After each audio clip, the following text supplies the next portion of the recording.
Okay, so what is my first impression of the brand new GTA 6 trailer? It sucks! Tony!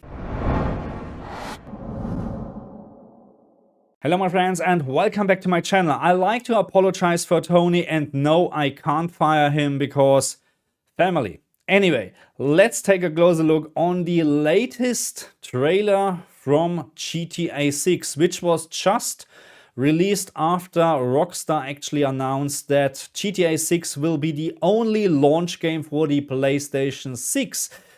I'm just kidding, of course, but yes, it was delayed, or the game is actually delayed to next year in May.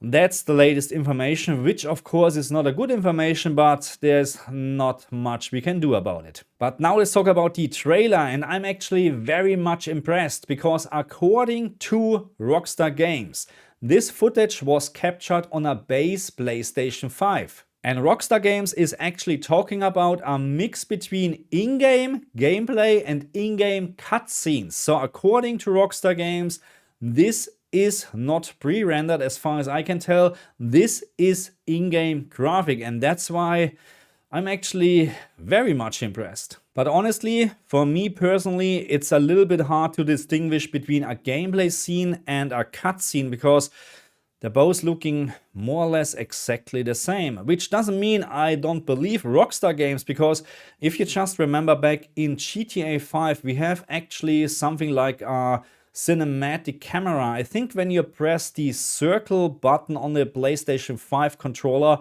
then you have this like cinematic camera where the camera sometimes is very close to, let's say, the car when you're driving in the car, or sometimes very far away, or then maybe you just have a drive-by camera. So this is actually a pretty cool feature what I really loved in GTA 5, and maybe that's the same footage in GTA 6, or that's the way how they captured actually gameplay sequences on or in GTA 6. But nevertheless, I would like to see real in-game footage because again, I'm not quite sure if this is actually the case what we have seen in the trailer, but nevertheless, or regardless of that, the image quality, the visual quality in this trailer is just on a different level. I mean, not just in regards of image quality, the details, how the whole world looks, the lighting actually. As far as I understand, we have RTGI, Ray Trace Global Illumination in play, and this is absolutely fantastic. We have seen this in Assassin's Creed Shadows,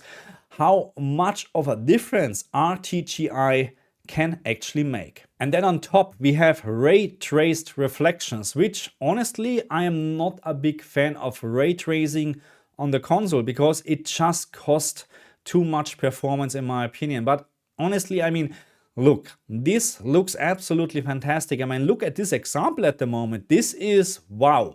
All the ray tracing effects and of course combined with SSR, screen space reflection, makes this trailer or this part of the trailer right now so realistic looking. I don't know, I just have no words for it. But let's talk a little bit more about image quality and also graphical quality, and I'm pretty sure you can see that this game or the gameplay trailer here right now or the cutscenes are not running in a very high resolution. So again, for me, very hard actually to count resolution, but it looks like maybe something about a 1440p resolution, which is not bad. And this is more or less what I would expect from a PlayStation 5 with 30 FPS. My question would be, of course, what can a PlayStation 5 Pro deliver in this game? And on a PlayStation 5 Pro, I'm hoping for a 40 FPS mode, at least a 40 FPS mode.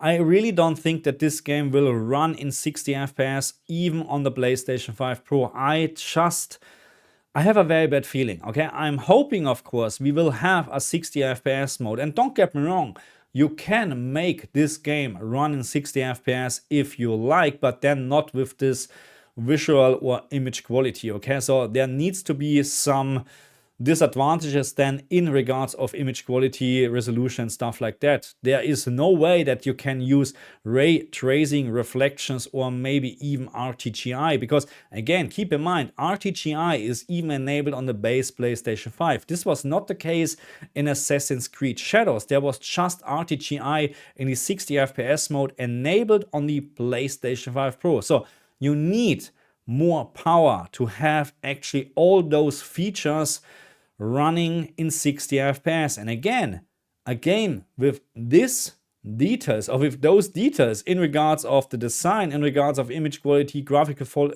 quality and stuff like that, no, it's very unlikely that this is running in 60 FPS. But again, this brings me back to the PlayStation 5 Pro, because hopefully the PlayStation 5 Pro is powerful enough to run this game in a 120 Hz container with 40 FPS. This is, I just hope that's the case, because playing this, and I don't doubt it, there's I don't think that this game will be a flop at all. This will be a new masterpiece in regards of gameplay and whatever Rockstar is implementing. You know, we will see an absolute masterpiece of a game. But the problem is 30 FPS is for me not enjoyable anymore. Okay, so that would mean I need to wait for the PC version, which at some point will come, hopefully, but we don't know when. Okay, because so far, and correct me if I'm wrong, there was never ever a Rockstar game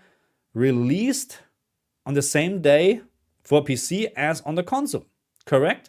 So we have always seen the games coming later, way later to the PC, that's how it is. I mean, yes, we're getting the best possible version on the PC. There's no doubt about that. But until then, what are we doing? Playing this with 30 FPS? Most likely. Thank you very much for watching me, and I see you guys next time. Bye.